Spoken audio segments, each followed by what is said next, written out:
Coming on now to have his say on the Terrace. Good morning, mate. What do you want to say? I hope you're all right. Yeah, this couple of transfers, Malacia, I was happy about that, although I don't know a lot about him. But the fact that Leon were in for him, he was pretty much almost signed for them, and then we come in. Still, people are saying he hasn't signed yet, but if he wasn't going to sign for us, he would have been a Leon player already. So I wouldn't worry about that too much. They done the hard work. They had a fee, I think it was like 15, 14 mil, and we've added an extra mil or so to it. That means obviously I'm guessing it's going to be one of Luke Shaw or Terrace is going to go, most likely Terrace. I didn't like either of them last season. Both of them are crap.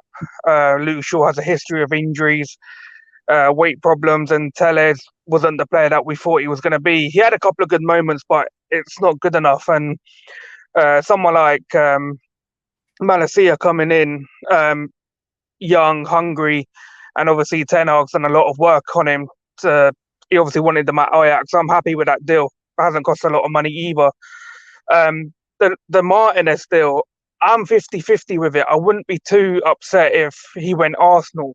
I've only seen him a few times, a couple of times for Argentina, a couple of times for Ajax.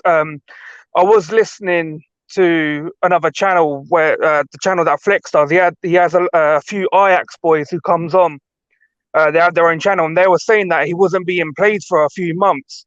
But the reason he wasn't being played was because the Ten Hag was transitioning him from a defensive midfielder into a centre back.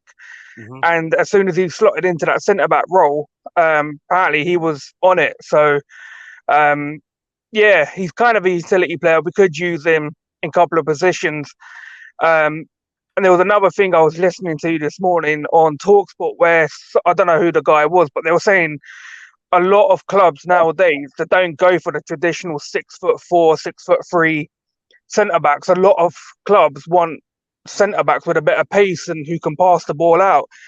And that's something that's wrong with Maguire, because we've all know the stuff that he does, and even with some of his passing, when he drives forward, he hasn't got the recovery pace. And we have Varane. So if you play someone like Lissandro with either of the two, I think you've got that bit of protection with your midfield as well. And like I said, I'm not too bothered if we get him or not. I think the price for it's a little bit high. But as I said the other day or week to you, a lot of these players, the inflation, it's a bit weird seeing some of the prices for the players that are going about. So yeah, I'll be happy either way if we get him. And if we don't get him, I don't know who else there is who's a Timber or Alessandro. They'll either have to wait till January or the summer next year. I hear you, Pav. And look, I think this is what's interesting about Lisandro Martinez. As I've said, you look at the majority of games he's played centre back. I think who he picks to go to, yes, Ten Hag will play a part. Yes, Man United will play a part. Yes, Arsenal are a big club. I think it's about the squad status and position the individual is offered. So, for instance, if Man United say we are going to play you as a main centre-back, Arsenal say we're using you as a utility man, it's a different package.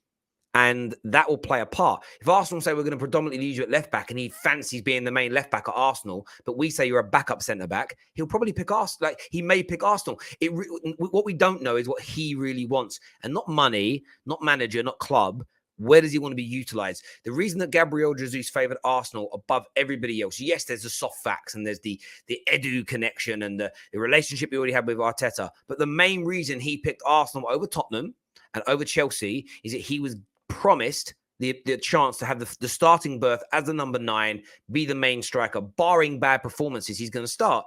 The other two clubs couldn't offer him that, and it's sometimes a package which is going to be key in relation to this. But you know, there's a lot of people, as I say, that stressing about Man United's window. And as I've already stated, if we were like every other club, pre-season would have started this Monday. And I know everybody wants the signings done before.